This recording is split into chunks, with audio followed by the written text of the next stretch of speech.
5 अगस्त 2019 को नरेंद्र मोदी के नेतृत्व वाली सरकार ने जम्मू और कश्मीर के तत्कालीन राज्य को 2 केंद्र शासित प्रदेशों ऊट में विभाजित कर दिया। विधायिका के साथ जम्मू और कश्मीर और विधायिका के बिना लद्दाख। जम्मू कश्मीर के केंद्र शासित प्रदेश से संबंधित कई विकास लागू हुए और मुर्मू को जम्मू कश्मीर के नव निर्मित केंद्र शासित प्रदेश का पहला लेफ्टिनेंट गवर्नर नियुक्त किया गया। अधिकारियों ने मुख्यधारा के राजनेताओं पर झपट्टा मारा और या तो उन्हें जेल में डाल दिया या उन्हें लंबे समय तक नजरबंद रखा। हालांकि धीरे धीरे समय बीतने के साथ साथ सभी मुख्यधारा के राजनेताओं को सरकार द्वारा मुक्त कर दिया गया। इस बीच नौकरशाह से राजनेता बने शाह फैसल और जेकेपीएम के संस्थापक पार्टी ने राजनीति छोड़ दी, जिससे इस नए राजनीतिक दल का विभाजन हो गया। एक ऐसा कदम जिसने राजनीति में भ्रष्टाचार के संकट को दूर। अब चलते हैं दूसरी खबर पे।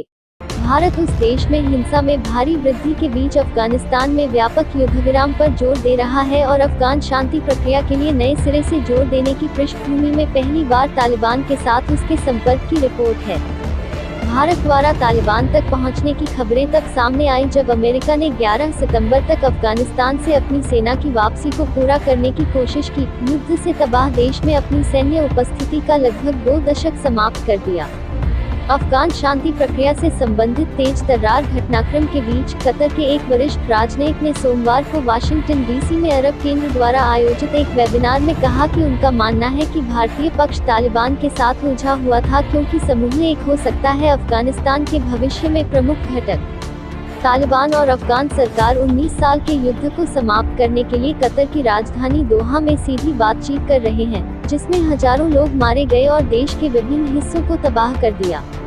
कतर अफगान शांति प्रक्रिया में भूमिका निभा रहा है।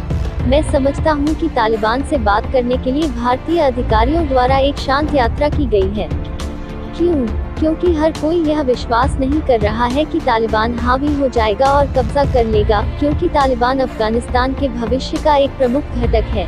यह होना चाहिए या होने वाला है। मुतलाक बिन मजीद अल कहतानी, कतर के दूत ने कहा, आतंकवाद और संघर्ष समाधान के लिए। अब आते हैं आज की आखिरी खबर पे। कोविड-19 की वैश्विक महामारी के बीच समुदाय और एकजुटता की भावना बढ़ रही है और एक दूसरे की रक्षा कर रही है और सभी के लिए स्वास्थ्य देखभाल सुनिश्चित कर रही है।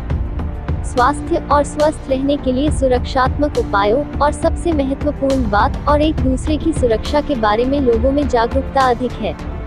हर साल नशीली दवाओं के दुरुपयोग और अवैध तस्करी के खिलाफ अंतर्राष्ट्रीय दिवस मनाया जाता है और अनुसंधान निष्कर्षों, साक्ष्य आधारित डेटा और जीवन रक्षक तथ्यों को साझा करने पर ध्यान केंद्रित किया जाता है।